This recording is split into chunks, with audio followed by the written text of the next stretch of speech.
እንዴት ናችሁ? ደህና ናችሁ ወይ? ዛሬ አንዳንድ መጽሐፍ ቅዱስ ላይ መልሳቸው አይገኙም የተባሉ 1 2 3 4 5 ጥያቄዎችን ባጭሩ ለመመልከት ፈልጌ ነው።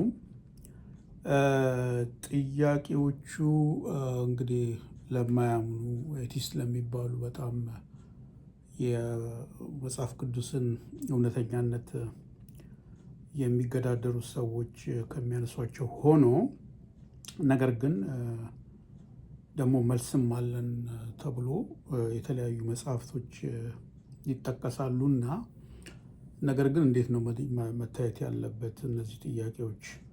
እንደገና ደግሞ መጽሐፍ ቅዱስ ውስጥ መልስ የለውም ወይ የሚለውን ነገር ለማየት ነው። ጥያቄዎቹ የመጀመሪያው መላእክት የተፈጠሩት መች ነው? እንግዲህ እግዚአብሔር ሁሉን ነገር በ6 ቀናት ውስጥ ፈጠረና በመጀመሪያ እግዚአብሔር ሰማይና ምድርን ፈጠረ ብሎ ነው የሚጀምረው የዘፍጥረት መጽሐፍና ከዛ ቀጥሎ ያው በ6 ቀን ሁሉ ነገር ጨረሰ፣ በ7ኛው ቀን አረፈ፣ ባረከው ይላል። ስለዚህ መላእክት መቼ ነው የተፈጠሩት? ሁለተኛው ደግሞ አዳምና ሔዋን ኃጢአትን ሰርተው ከገነት ከተባረሩ በኋላ የወለዷቸው ልጆች ቃየልና አቤል ይባላሉ። ከዛ ቃየል እንግዲህ የአቤልን መስዋዕት እግዚአብሔር በመቀበሉ ምክንያት በወንድሙ ቀንቶ ገደለው። ከገደለው በኋላ ወረድልና ምዕራፍ 4 ላይ ቃየል ሚስትን አገባ ይላል እና ቃየል ሚስት ከየት አምጥቶ አገባ? ሁለተኛው ጥያቄ። ሶስተኛው ደግሞ ጌታችን ኢየሱስ ክርስቶስ እንግዲህ ወደ 30 ዓመቱ አካባቢ ነው አገልግሎት የጀመረው የወጣው ተጠምቆ። ነገር ግን እንግዲህ በ12 ዓመቱ ኢየሩሳሌም ከማርያምና ከዮሴፍ ጋር እንደሄደ ይናገራል እና ከ12 እስከ 30 ዓመት የት ነበር? እንግዲህ አንዳንድ በጣም ኤክስትሪም የሆኑ ሩቅ ምስራቅ ሄዶ ነበር፣ እዛ የተማራቸው ነገሮች ምናምን የሚሉት ነገር አለ። ግን የት ነበር? አራተኛው ጥያቄ ደግሞ ማቴዎስ ምዕራፍ 27 ላይ ጌታችን ኢየሱስ ክርስቶስ በይሁዳ አሳልፎ ከተሰጠ በኋላ ይሁዳ ስህተት መስራቱን አውቆ ተጸጽቶ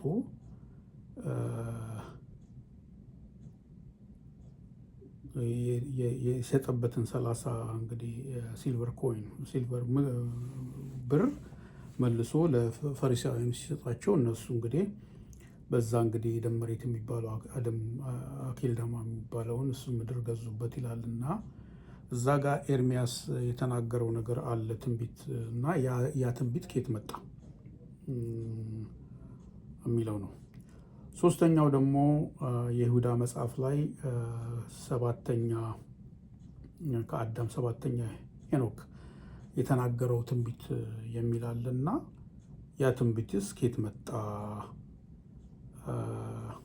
የሚል ጥያቄ አለ። እንግዲህ ኢየሱስ ከ12 ዓመቱ እስከ 30 ዓመቱ የት ነበር ከሚለው በስተቀር መላእክት የተፈጠሩት ቃል ሴት ከየት አምጥቶ አገባ፣ እንዲሁም ደግሞ ማቴዎስ 27 ላይ ኤርሚያስ ተናገረ የተባለው ትንቢት እና የሄኖክ ደግሞ ተናገረ የተባለው ትንቢት ይሁዳ ላይ ያለው እነዚህ በተለምዶ አፖክሪፋ የሚባሉት ከ66ቱ ውጪ ያሉት መጽሐፍት መልስ ይሰጣሉ ይባላል።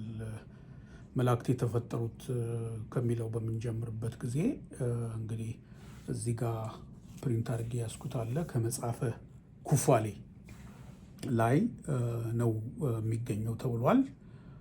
ኩፋሌ ላይ ምዕራፍ 2 ቁጥር 5 ላይ ምን ይላል? በመጀመሪያዊቱ ቀን በላይ ያሉ ሰማዮችን ፈጥሯልና ምድርንም ውሃዎችንም በፊቱ የሚያገለግል ፍጥረትን ሁሉ ፈጥሯልና።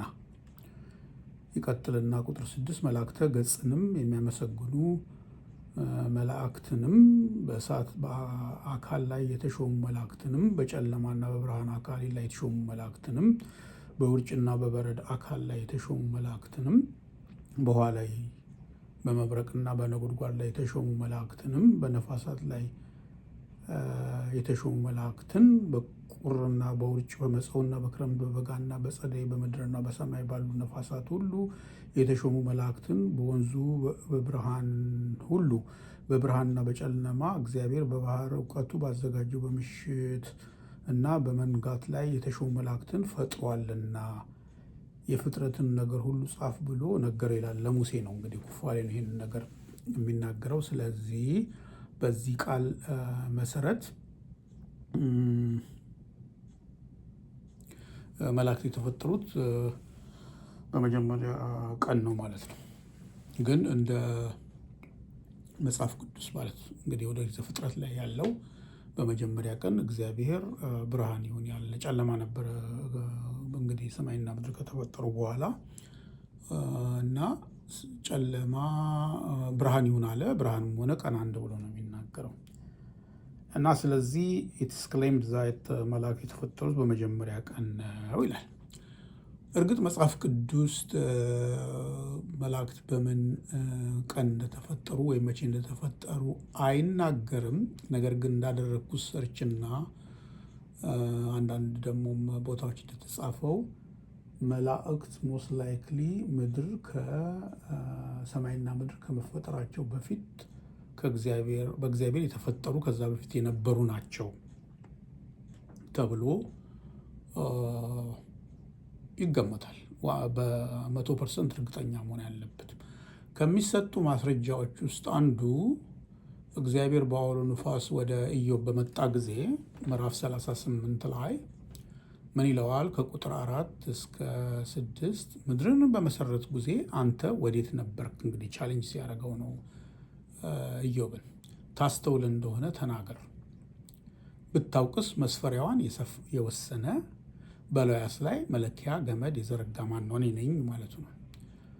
6 እና 7 አጥቢያ ኮከቦች በአንድነት ሲዘምሩ የእግዚአብሔርም ልጆች ሁሉ እልል ሲሉ መሰረቱ ላይ በምን ላይ ተተክለው ነበር? የማዕዘኗ ድንጋይ ያቆመ ማን ነው በማለት ይጠይቀዋል። ይሄ እንግዲህ ማለት እዚህ ጋር አጥቢያ ኮከቦች እና የእግዚአብሔር ልጆች የሚባሉት ናቸው ማለት ነው። አንዳንድ የእንግሊዝኛ ትርጉሞች የእግዚአብሔር ልጆች የሚሉትን መላእክት ብለው ይተረጉሟቸዋል። የእንግሊዝኛ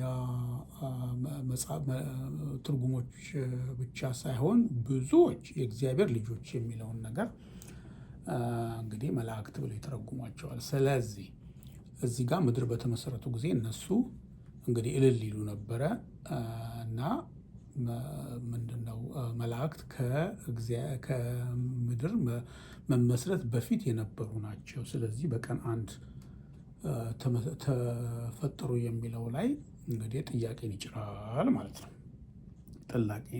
ጥያቄን ይጭራል ማለት ነው። ሌላም ቦታ ለምሳሌ የእንትና ማን ነው ስሙ እንትና መልአክ ነበር ሳጥናኤል እና እንዲሁም የመላእክት አለቃ ነበረ እና አምጾ ነው የሚባለው ነገር አለ እና ከዛም በኋላ ነው ከእግዚአብሔር ኪሩብ ከመሆን የተገለለው እና ከምድር መመስረት በፊት ከሰው ልጅ ከፍጥረታት በምድርን ከመሙላታቸው በፊት መላእክት ነበሩ የሚለው ነገር ሞር ተቀባይነት አለው ማለት ነው። ወደ ሁለተኛው ጥያቄ እንሄዳለን። ሁለተኛው ጥያቄ ደግሞ ቃየል ሴት ኬት አምጥቶ አገባ የሚለው ነው። እንግዲህ ከአዳምና ሔዋን ከኤደን ከወጡ በኋላ ኩፋሌ ምዕራፍ 5 ሰምሃው ከኦሪት ዘፍጥረት ጋር የሚመሳሰል ታሪክ አለው። ምዕራፍ 4 ላይ ይገኛል። እሺ በአራተኛው ወር መባቻ ሔዋንና አዳም ከኤደን ገነት ወጥተው በተፈጠሩበት ኤልዳ በምትባል አገር ኖሩ ይላል። አዳምም የሚስቱን ስም ሔዋን አላት። እስከ መጀመሪያው ኢዮቤልዩ ድረስ ልጅ አልነበራቸውም። ከዚህ በኋላ በግብር አወቃት። እርሱ ግን በኤዶም ገነት እንደተማረ ምድርን ያርሳት ይቆፍራት ነበር። በሶስተኛው ሱባዔ በሁለተኛው ኢዮቤልዩ ቃየንን ወለደው። በአራተኛው ሱባዔ አቤልን ወለደው። በአምስተኛው ሱባዔ ልጅዋን አዋንን ወለደቻት። ይህ እንግዲህ አዋን የምትባለው ሴት ናት። ኦሪት ዘፍጥረት ላይ የሌለ ነው። እሺ ከዛ ምን ተፈጠረ? ቃየል አቤልን ገደለው፣ በመስዋዕቱ ስላልተቀበረ በወንድሙ ቀንቶበት ማለት ነው። እሺ እግዚአብሔርም ረገመው። ከዛ በኋላ ወደ ቁጥር 14 ምዕራፍ 4 ኩፋሌ ስንሄድ በስድስተኛው ሱባኤ ልጁን አዙራን ወለዳት። እሺ እንትና ማለት ነው አዳም። ቃየንም እህቱ አዋን ሚስት ትሆነው ዘንድ አገባት ይላል። ስለዚህ ኬስ ክሎዝድ። የኩፋሌ መጽሐፍ ይህን ነገር መልስ ሰጥቷልና ሌሎች መልስ የላቸውም። ግን ቃየል ሴት ጌታ መጣ የሚለው በዚህ ተመለሰ ይላል። ነገር ግን እዛ ድረስ መሄድ አስፈላጊም አይደለም። ምክንያቱም አዳም የወለደው ቃየልና ከወለዳቸው ውስጥ በኦሪት ዘፍጥረት ላይ የተጠቀሱት ቃየል፣ አቤልና ሴት ናቸው። እንግዲህ ዋና ኢምፖርታንት ነገር የአቤል ዘር መሲሁን የሚያመጣ ተደርጎ የተመረጠ ስለሆነ፣ ነገር ግን ወንድሙ ቃየል አቤልን ስለገደለው በአቤል ምትክ ሴት ተሰጥቶ የሴትን ትውልድ ለመከተል ነው። ነገር ግን አዳም ስንት ዓመት ኖረ? አዳም የኖረው 930 ዓመት ነው። ኦሪት ዘፍጥረት ምዕራፍ 5 ምን ይላል? የአዳም ትውልድ መጽሐፉ ነው ይልና አዳምም 230 ዓመት ኖረ፣ ልጅንም በምሳሌው እንደ መልኩ ወለደ፣ ስሙንም ሴት ብሎ ጠራው። አዳምም ሴትን ከወለደ በኋላ የኖረው 700 ዓመት ሆነ፣ ወንዶችንም ሴቶችንም ወለደ ይላል። ስለዚህ ይቺ ማነች ስሟ አዋን የምትባለው ተወለደች አልተወለደች፣ አዳም ወንዶችንም ሴቶችንም ስለወለደ ቃየል እህቱን ወይም ደግሞ የወንድም ወይም የወንድሙን ወይም የእህቱን ሴት ልጆች ማግባት ይችላል። ስለዚህ ዛትማች ይህን ያህል ስማቸውን አይደንቲፋይ አድርጎ ወልዷል ብሎ ብዙ ዝርዝር ውስጥ መግባት አያስፈልግም። እና ቃየል ሴትን ከየት አመጣ የሚባለው እህቱን ወይም የእህቱን ወይም የወንድሙን ልጆች አንዷን ሴት አግብቷል ማለት ነው። ኦኬ እንደገና ወደ ሶስተኛው ጥያቄ እንሄዳለን። ሶስተኛው ጥያቄ ደግሞ ኢየሱስ ክርስቶስ በ12 ዓመቱ እስከ 12 ዓመቱ ድረስ የነበረበት ይታወቃል። ከዛ በኋላ ለአገልግሎት 30 ዓመት መጣ። ግን ከ12 ዓመት እስከ 30 ዓመቱ የት ነበር? ይህንንም የት እንደነበር የሚገልጽ ባልሳሳት አንድ መጽሐፍ አለ ይባላል። ግን እዛም መሄድ አያስፈልግም። መጽሐፍ ቅዱስን በጥንቃቄ ካጠና ነው ኢየሱስ ክርስቶስ የት እንደነበረ ይነግረናል። እሺ ኢየሱስ ክርስቶስ ከማቴዎስ ወንጌል እንጀምር። ለምሳሌ የማቴዎስ ወንጌል ምዕራፍ 2 ላይ ሄሮድስ እንግዲህ ሕፃናቶቹን በሚገልበት ጊዜ ዮሴፍ በሕልም ወደ ግብፅ አገር እንዲሄድ ተነገረውና ሄደ። ሲመለስስ ምን አለው? እዚህ ጋር መጨረሻ ሲጨርስ ቁጥር 22 ምዕራፍ 2 በአባቱም በሄሮድስ ፋንታ አርካሊዎስ በይሁዳ እንደነገሰ በሰማ ጊዜ ዮሴፍ ወደዚያ መሄድን ፈራ። በሕልምም ተረድቶ ወደ ገሊላ አገር ሄደ። ኢየሩሳሌም ሳይሆን ያው ገሊላ ሰሜን ማለት ነው። በነቢያት ናዝራዊ የተባለው ይፈጸም ዘንድ ናዝሬት የምትባል ከተማ መጥቶ ኖረ። ዮሴፍ። ነገር ግን ከግሱ ጋራ ማርያምና ኢየሱስ ነበሩ። እሺ ወደ ሌላ እንቀጥላለን። የሉቃስ ወንጌል ምዕራፍ 2 ላይ ስምዖንና ሐና ኢየሩሳሌም በሄደ ጊዜ ኢየሱስ ክርስቶስን በወሰዱ ጊዜ እነሱ አቀረቡት ገና ሕፃን እያለ አቀረቡትና ምን ይላል? ቁጥር 39 ሁሉን እንደ ጌታ ሕግ ከፈጸሙ በኋላ ወደ ገሊላ ወደ ከተማቸው ወደ ናዝሬት ተመለሱ። ከተማቸው ማለት ነው። ሕፃኑም አደገ፣ ጥበብ ሞልቶበት በመንፈስ ጠነከረ፣ የእግዚአብሔርም ጸጋ በእርሱ ላይ ነበረ።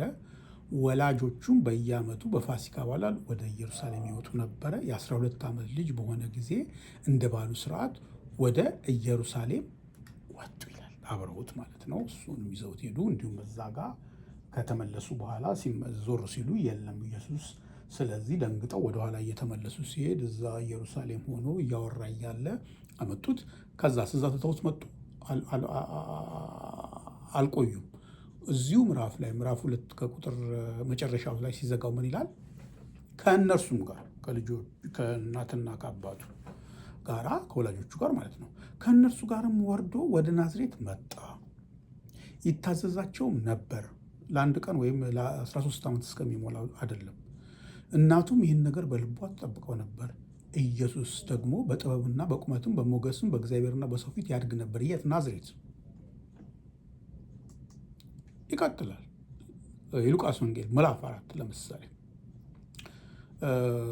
እንደገና ኢየሱስ ክርስቶስ ወደ አገልግሎት በሚመጣበት ጊዜ ከተጠመቀ በኋላ ዲያብሎስን ፈተና ከተፈተነ በኋላ ምዕራፍ 4 ቁጥር 14 እንደዚህ ይላል። ኢየሱስም በመንፈስ ኃይል ወደ ገሊላ ተመለሰ። ገሊላ ማለት ነው ናዝሬት ያለችበት። ስለ እርሱም በዙሪያው ባለችው አገር ሁሉ ዝና ወጣ። ቅፍርናሆም ብዙ ከተሞች አሉ። እርሱም በምኩራባቸው ያስተምር፣ ሁሉንም ያመሰግኑት ነበር። ወዳደገበትም ወደ ናዝሬት መጣ። እንደ ልማዱም በሰንበት ቀን ወደ ምኩራብ ገባ፣ ሊያነብ ተነሳ። የት? ያደገበት ናዝሬት። የነቢዩንም ኢሳያስን መጽሐፍ ሰጡት። መጽሐፉን በተረተረ ጊዜ ጌታ መንፈስ በእኔ ላይ ነው፣ ለድሆች ወንጌልን ሰብክ ዘንድ ቀብቶኛልና፣ ለታሰሩትም መፈታትን፣ ለዕውሮችም ማየትን ሰብክ ዘንድ፣ የተጠቁትንም ነፃ ወጣ ዘንድ፣ የተወደደችውን የጌታ ዓመት እሰብክ ዘንድ ልኮኛል ብሎ የተጻፈበትን ስፍራ አገኘ። መጽሐፉንም ጠቅልሎ ለአገልጋዩ ሰጠውና ተቀመጠ። በምኩራብም የነበሩት ሁሉ ትኩር ብሎ ይመለክቱት ነበር፣ በደንብ ስለሚያውቁት ደንግጠው ያዩት ነበረ። እርሱም ዛሬ ይህ መጽሐፍ በጆሮአችሁ ተፈጸመ ይላቸው ጀመር። ምን አሉ? ሁሉም ይመሰክሩለት ነበር። ከአፉ ከሚወጣ ጸጋ የተነሳ እየተደነቁ ይህ የዮሴፍ ልጅ አይደለምን ይላሉ። አብሯቸው በደንብ የሚያውቋቸው አንድ ስብከት ላይ አርሲስ ብሎ ሲናገር ናዝሬት ከተማ ምናልባት 1000 ሰው ነው ያለባት እና ኤቭሪበዲ ኖስ ኤቭሪበዲ፣ ሁሉንም ያውቅ ነበር። ስለዚህ በደንብ ያውቁታል። እሺ፣ ሌላ ማስረጃ የማርቆስ ወንጌል ደግሞ እንሄዳለን። ምዕራፍ 6 ከዚያም ወጥቶ እንግዲህ ሌላ ቦታ ነበረ፣ ወደ ገዛ አገሩ መጣ። ደቀ መዛሙርቱም ተከተሉ። የት ነው የገዛ አገሩ? ሰንበትም በሆነ ጊዜ በምኩራብ ያስተምር ጀመር። ብዙዎች ሰምተው ተገረሙና እነዚህን ነገሮች ይህ ከወዴት አገኘው? ለዚህ የተሰጠችው ጥበብ ምንድናት? በእጁም የሚደረጉ እንደነዚህ ያሉ ታምራት ምንድን ናቸው? ቤዚካሊ አወኩሽ ናኩሽ የሚባለው አይነት ማለት ነው። ይህስ ጸራቢው የማርያም ልጅ የያዕቆብም የዮሳም የይሁዳም የስምዖንም ወንድም አይደለምን? እህቶቹስ በዚህ በእኛ ዘንድ አይደሉምን? አሉ። ይሰናከሉበትም ጀመር ነበር። ኢየሱስም ነቢይ ከገዛ አገሩና ከገዛ ዘመዶቹ ከገዛ ቤቱን በቀር ሳይከበር አይቀርም አላቸው እያለ ይቀጥላል ማለት ነው። ስለዚህ በደንብ አድርገው ያውቁታል። ያኔ ወይ ምስራቅ ሄዶ ወይ ሌላ ቦታ ሄዶ ቢሆን ኖሮ ከዛ ነው ያመጣው ይሉ ነበረ። ስለዚህ ኢየሱስ ክርስቶስ ከ12 ዓመቱ እስከ 30 ዓመቱ ናዝሬት ከተማ ውስጥ ነበር። ኦኬ። አራተኛው ጥያቄ የማቴዎስ ወንጌል ምዕራፍ 27 ቁጥር 1 ሲነጋ የካህናት አለቆችና የሕዝቡ ሽማግሌዎች ሁሉ ሊገሉት በኢየሱስ ላይ ተመከሩ። አስረው ወሰዱት፣ ለገዢ ጴንጤና አሳልፎ ሰጡት። በዚያን ጊዜ አሳልፎ የሰጠው ይሁዳ እንደተፈረደበት አይቶ ተጸጸተ። 30 ብር ለካህናት አለቆችና ለሽማግሌዎች መልሶ ንጹሕ ደም አሳልፌ በመስጠቴ በድያለሁ። እነርሱ ግን እኛስ ምን ገዶን? አንተ ተጠንቀቅ አሉት። ብሩንም በቤተ መቅደስ ጥሎ ሄድና ታንቆ ሞተ። የካህናት አለቆች ብሩን አንስተው የደም ዋጋ ነውና ወደ መባ ልንጨምረው አልተፈቀደም አሉ። ተማክረውም የሸክላ ሰሪውን መሬት ለእንግዶች መቃብር ገዙበት። ስለዚያ ያ መሬት እስከዛሬ ድረስ የደም መሬት ተባለ። ቁጥር 9 በዚያን ጊዜ በነቢዩ በኤርምያስ የተባለው በእስራኤል ልጆች አንዳንዶች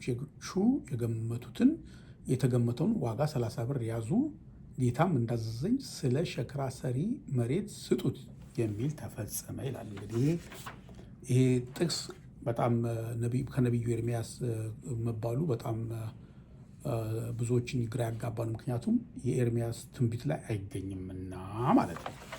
ነገር ግን ተረፈ ኤርሚያስ የሚባል ከአፖክሪፋ መጽሐፍት ውስጥ አንዱ አለ። እዚህ ጋር ምዕራፍ 7 ምን ይላል? ኤርሚያስ የተናገረው ትንቢት ይህ ነው ይልና እስራኤል ልጆች ቁጥር 3 እስራኤል ልጆች የተስማሙበት የክርስቶስን ዋጋ 30ውን ብር ይቀበሉታል። ያንንም ብር ለሸክላ ሰሪ ቦታ ዋጋ አድርገው ይሰጡታል። እግዚአብሔር እንዳዘዘኝ እናገራለሁ። ፈርደው ንጹሕ ደምን አፍስሰዋልና ይህ ስላደረጉ ጥፋቱንና መከራው አስቀድሞ በእነሱ ከነሱም በኋላ ልጆቻቸው ይወርድባቸዋል በማለት ይናገራል። እንደዚህ ቀጥታ ራሱ መሆኑ በጣም የሚገርም ነገር ነው። ምክንያቱም ኤርሚያስ የነበረበት ዘመን ከክርስቶስ ከመምጣቱ ከስንት መቶ እንግዲህ ምናልባት አይ ዶንት ኖ ኢፍ አይ ሪሜምበር ኮሬክትሊ 700 ዓመት ያ ወደ ባቢሎን ይሁዳ በምትጋዙበት ጊዜ ነው። እና እንግዲህ ክርስቶስ እዚህ ጋር ራሱ ክርስቶስ ብሎ መሲህ ብሎ ራሱ መናገሩ ራሱ በጣም የሚደንቅ ነገር ነው። እና መጽሐፉን ይሄ እንግዲህ ተረፈ ኤርሚያስ የሚባለውን መጽሐፍ ጥርጣሬ ከትተዋል። ከነዚህ ውስጥ ጥርጣሬ ከሚገልጹት ውስጥ አሁን ለምሳሌ ምዕራፍ 9 ይሄ ተረፈ ኤርሚያስ ላይ ምን ይላል? አቢሜሌክ ኢትዮጵያዊ ማለት ነው። ኤርሚያስ ከላከው ቦታ በቀትር ጊዜ በለሱን አመጣ፣ ጽፍቅ ያለች ዱርንም አገኘ። ጥቂትም ያርፍ ዘንድ በጥላዋ ስር ተቀመጠ። በለስ ያለባትን ሙዳይ ተንተርሶ 66 ዓመት ተኛ፣ ከመኝታውም አልነቃም ይላል። ከዚያም ዘመን በኋላ ከመኝታው ነቅቶ ተነሳ። ገና ራሴን ይከብደኛልና እንቅልፌንም አልጨረስኩም። ዳግመኛ ጥቂት ብተኛ በጎ ነገር አለ። ያን ጊዜ በለስ ያለበትን ሙዳይ ከፈተ። በለሶችንም አዲሱ ነው፣ ወተታቸውን ሲፈስ አገኘ። ራሱም ከብዶት ነበርና እንቅልፉንም አልጨረሰምና የተኛ ዘንድ። ምን ማለት ነው? እንግዲህ ኢየሩሳሌም ወደ ይሁዳ ወደ ባቢሎን ተገዘው ከመጡ ወደ 70 ዓመት አካባቢ ነው እና የኢየሩሳሌምን መፍረስ አላየም ለማለት ነው። እና ይሄ በጣም እንግዲህ እንደ ተረት ነገር የሚመስል ነገር ነው። ብዙም ተአማኒነት የለውም። ኢቨን ለምሳሌ ሊጨርስ አካባቢ ምን ይላል? አሁን ኤርሚያስ ሊሞት አካባቢ ማለት ነው። እሺ እዚህ ጋር ይላል ሲጨርስ ልመናውንም ከጨረሰ በኋላ ኤርሚያስ ወደ ቤተ መቅደስ ገብቶ ቆመ። አቢሜሌክና ባሮክም ከእርሱ ጋር ነበሩ። ኤርሚያስም ነፍሱ ከስጋው እንደተለየች እንደ አንድ ሰው ሆነ። እንግዲህ አቢሜሌክ ኢትዮጵያዊና ባሮክ የሚባለው ደግሞ የእሱ ጸሐፊ የነበረው ነው። ያን ጊዜ አቢሜሌክና ባሮክ ወድቀው ቃላቸውን አሰምተው ጮሁ። የፈጣሪያችን አገልጋይ አባታችን ኤርሚያስ ከእኛ ተለይቶ ሞተ ወየልን አሉ። ጥሩ። ሕዝቡም እንዲህ ሲሉ ሰምተው ወደ እሱ ሮጡ። ኤርሚያስንም ሞቶ ወድቆ አገኙት። ልብሶቻቸውንም ቀደዱ፣ በራሳቸው ትቢያ ነሰነሱ፣ የሚያሳዝን ለቅሶንም አለቀሱ። የሚቀብሩበት መግነዝ ካዘጋጁ በኋላ ደህና ነውና ነፍሱም ዳግመኛ ወደ ስጋው ትመለሳለችና አትገንዙት የሚል ቃል መጣ። ከጌታ መሆኑ ነው። ይህንን ቃል በሰሙ ጊዜ ዳግመኛ ነፍሱ ወደ ስጋው እስክትመለስ ድረስ እየጠበቁት 3 ቀን በዙሪያው ተቀመጡ እንጂ ይህን አልዘነጉትም። በሁሉ መካከል ቃል ተሰማ። ፈጣሪያችንን በአንድ ቃል አመሰገኑት። የሚያስነሳችሁን የአብ ልጅ ወልድንም ሁላችሁም አመስግኑት። ስለ ክርስቶስ ስለ አብ እዚህ ጋር እንዲሁም ጭራሽ ስለ ወልድ ሁሉ መጻፍ ተጀመረ። የዓለሙ ሁሉ ብርሃን የሚሆን የአብ ልጅ ኢየሱስ ይፈርድባቸዋል። የማይጠፋ ፋና ነው፣ በሃይማኖት የሚገኝ ሕይወትም ነው እያለ ይቀጥላል ብቻ እና ይሄ ነገር እንግዲህ እኔ ይሄ አፖክሪፋ መጽሐፍ የሚባለውን ጥያቄ ውስጥ ይከተዋል እንግዲህ ለማለት ነው። ኦኬ የመጨረሻው ደግሞ የይሁዳ መጽሐፍ አንድ ምዕራፍ ነች። ቁጥር 14-15 ላይ ምን ይላል? ከአዳም ጀምሮ 7ተኛ የሆነ ኤኖክ እነሆ በጌታ በሁሉ ላይ እንዲፈርድ በኃጢአተኞችም ስላደረጉ ስለ ኃጢአተኛ ስራቸው ሁሉ አመፀኞችም ኃጢአተኞች በእርሱ ላይ ስለተናገሩ ስለ ጨከና ነገር ሁሉ ኃጢአተኞች እንዲወቅስ ከአእላፋት ቅዱሳን መጥቷል ብሎ ለእነዚህ ደግሞ ትንቢት ተናገረ ይላል። እና ይሄ የተገኘው መጽሐፈ ሄኖክ የሚባል አለ ከዛ ላይ ነው ተብሎ እንግዲህ ክሌም ይደረጋል። ነገር ግን አንድ ጊዜ መጽሐፈ ሄኖክን አንብቤው ነበረ። ብዙ ሊሆኑ የማይችሉ ብዙ ነገሮች ያሉበት መጽሐፍ ነው። ነገር ግን እንኳን በእግዚአብሔር ስም የተጻፈ ቀርቶ ሌላም መጽሐፍ ቢሆን እውነት የለበትም ማለት አይደለም።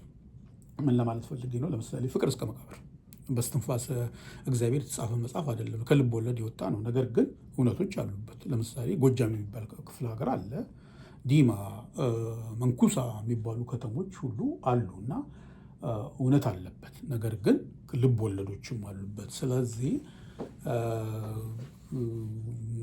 መጽሐፍቶች እንግዲህ በጌታ ስም ተጻፉ የተባሉ መጽሐፍቶች ምንም እውነት የለባቸውም ወይም ማለትም አይደለም። ኖቶሊ ዛት እንግዲህ አሁን ቦታዎቹን አላስታውሳቸውም እንጂ ሐዋርያው ቅዱስ ጳውሎስ ራሱ ቆሮንቶስ ላይ ይሆን ብቻ የእናንተ እንኳን ፈላስፎች እንዲህ ብለው ጽፈዋል እያለ ራሱ የሚጠቅሳቸው ነገሮች አሉ። ሁለተኛው ነገር ደግሞ ከጽሁፍ ሌላ በኦራል በመናገር የተላለፉ ትንቢቶች አሉ። እዚህ ጋር አሁን ይኸው ከቅዱሳን ጋር መጥቷል ብሎ ለእነዚህ ደግሞ ትንቢት ተናገረ ነው የሚለው ሄኖክ እንጂ ጻፈ አይልም። ኢቭን የኤርሚያስ ራሱ በዚያን ጊዜ በነቢዩ ኤርሚያስ የተባለው የእስራኤል ልጆች አንዳንዶች የተገመተውን ዋጋ 30 ብር ያዙ፣ በጌታም እንዳዘዘች ሸክላ ሰሪ ሰጡት የሚል ተፈጸመ አለ ነው እንጂ ጻፈ አይደለም የሚለውና በኦራል የተላለፉ ነገሮች አሉ። እርግጥ ይሄ ነቢዩ ኤርሚያስ በኤርሚያስና ዘካርያስ መካከል ያሉ ሁለት ትንቢቶች በተለየ ዘካርያስ ላይ አለ በ30 ብር መሸጡን የሚገልጽና ግን ደግሞ ሸክላ ሰሪ የሚለው ነገር ኤርሚያስ ላይም አለ። ምናልባት ማቴዎስ የሁለቱን ኮምባይን አድርጎ ነው የጻፈው ብለው የሚሉም አሉ እና ብቻ እነዚህን ነገሮች አጭር መልስ ለመስጠት ነው። እንግዲህ አንደኛው መላእክት የተፈጠሩት መቼ ነው? ኔሴሰርሊ በቀን አንድ ነው የሚለው ነገር ብዙ አሳማኝ አይመስልም። እንዲሁም ምድር ከመመስረቷ በፊት የተፈጠሩ ናቸው ወደሚለው ነው ሞር መጽሐፍ ቅዱስም ጥናቶች ያደረጉ የሚናገሩትም። ቃየል ሴት ከየት አምጥቶ አገባ የሚለውን ደግሞ አዳም ከመሞቱ በፊት ብዙ ወንዶችና ሴቶችን ወልዶ ስለነበረ ሴት እህቱን ወይም ደግሞ የእህቱን ወይም የወንድሙን ልጆች አንዷን አግብቷል ሊሆን ይችላል። ኢየሱስ ከ12 ዓመቱ እስከ 30 ዓመት የት ነበር የሚለው ናዝሬት ከተማ ነበር። መጽሐፍ ቅዱሱን በጥንቃቄ ካጠና ነው ይነግረናል። ማቴዎስ 27 ላይ የተጻፈው በተረፈ ኤርሚያስ የሚገኝ ነው ወይ? ብዙም ተረፈ ኤርሚያስ ላይ የሚለው የተቀመጠው ነገር ትክክል ቁልጭ ብሎ የተጻፈው ቢሆንም መጽሐፉ ጥያቄ ውስጥ የሚገባ ነው የሚል ነው። እንደዚሁም ደግሞ መጽሐፈ ሄኖክም ይሁዳ ላይ ያለው ከዛን የተገኘው የሚለውም ነገር ብዙ አሳማኝ አይደለም ለሚለው ነው። ይችን ለማካፈል ነው። የጌታ ሰላምና ጸጋ ይብዛላችሁ። መልካም ቀን፣ መልካም ምሽት። ባባይ